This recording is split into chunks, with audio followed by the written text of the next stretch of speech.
What's up, guys? JK here from the Baseball and Softball Rebellion, and today I wanted to dispel the myth of the baseball swing and softball swing being different, okay? And the easy answer for this, all right, to the question of is it different is, well, does physics change at all when you're on a softball field or a baseball field? And the answer is no. Everybody wants to pretend that softball's played on the moon or some other planet where you can get away with stuff like undercutting balls and stuff like that. And again, you can get away with it if you're a certain size and strength, but the best swings are the best swings, and they're the same on both sides here, okay? So we got Lacey Fincher over here from UGA, tremendous hitter, having a great year for the Bulldogs. Then we got Taylor Ward over here on the other side for the Angels, okay? So we're going to look at the swings kind of through here, okay? That's the front view of it. Obviously, she knows she got all of it, right? And then from the side view, right, we're going to see the swing there, okay? And we're going to compare the side views. All right, here we go. We got Ward. Okay, boom, all that. Now, we're not going to get into the nitty-gritty and really break down all the stuff for time's sake, but I just, like, do the eye test. If you're watching this and you have a question about whether it's different or not, okay, just do the eye test, okay? And we're going to run through some things really quick. If you have questions, please reach out at me, jk@baseballrebellion.com, Twitter, all that, just whatever. Get in contact with me. We'll talk about it.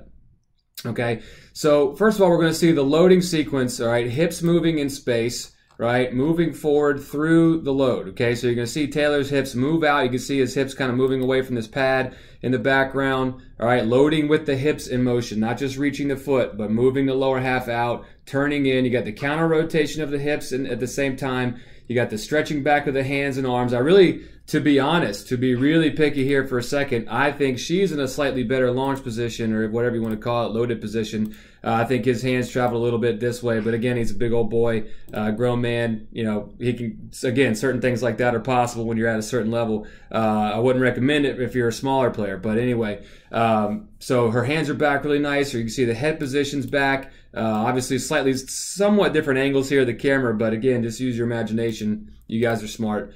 And you can see the very similar foot down, back to the ground, ready to swing position. Okay, some slight differences, but all in all the same. In general, the same, right? And then the swing. And this is where, again, physics doesn't change, okay? You have a ball coming down, right, at some degree, right? So we're going to try to catch the ball here real quick. Let me pull her this way. And by the way, I'm using V1 training software here. If you're curious, please look them up. So you can see this ball coming in. Now, this is a higher pitch, don't get me wrong, but this at best is flat, right? It's not coming up, right? This one right here, obviously baseball, where you can see the same motion to the ball, as we can see the same kind of height coming in for both these players, right? But you can see, I think the thing with softball is everybody thinks like, okay, well, it's a shorter game, less speed, or more speed, kind of closer proximity, and which is true. But at the same time, the fastest way to get the bat to the ball is the same. We want to use physics to our advantage. So you can see her, right, with that tilted upper body, snapping the barrel under, okay? That's using physics. When you pull the hands down early, right, when you pull your hands down to the target and the barrel stays above the hands, you're fighting gravity till the very end. Usually that's going to be a cut under, which is going to suit the ball more straight up in that pop-up type of trajectory. So you can see her getting the barrel behind the ball. And what do you know? Here's Taylor Ward, head back, hips rotating, hands pulling away from the back shoulder as the shoulder decelerates, and you're going to see the barrel up, what do you know, behind the ball. So barrel, behind ball. What do you know? We'll go one more frame for her. Barrel, behind ball.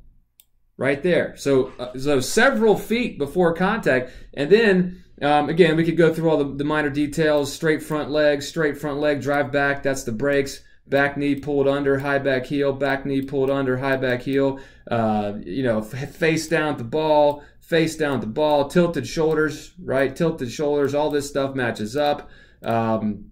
Just on and on and on. And you're going to see the big finishes, right? You're going to see the back shoulder stop. You're going to see the hands go out as we release that energy from the pull from the backside, right? And then up and through, up, up. You can see the hands working up. The only way for your hands to be this high after contact is they had to be on that route back here. People don't understand that. It's not some like last second direction change. In order to be powerful, you have to have bat speed and accuracy through the zone, meaning the bat's got to be on its way up, pulling up with that bottom hand through the ball early in the swing, right? Not early in the sense of like before the pitcher lets go. We're talking about in swing time. You got to do that right away. There's no, again, you can't go that fast and it's like going 100 miles an hour down the road and saying, oh, I'm going to take a left right here. It's just not going to work. Okay, you just got to be immediate. And you can see, I mean, again, if you're looking at this and you're telling me that these two exceptional elite hitters are any kind of different, then I guess at this point we don't know what to tell you. For those of us that believe it's the same. Now there are some intricate, detailed differences. Obviously, with less time, I think you see less softball players with like bigger leg kicks and things like that. Although they are out there.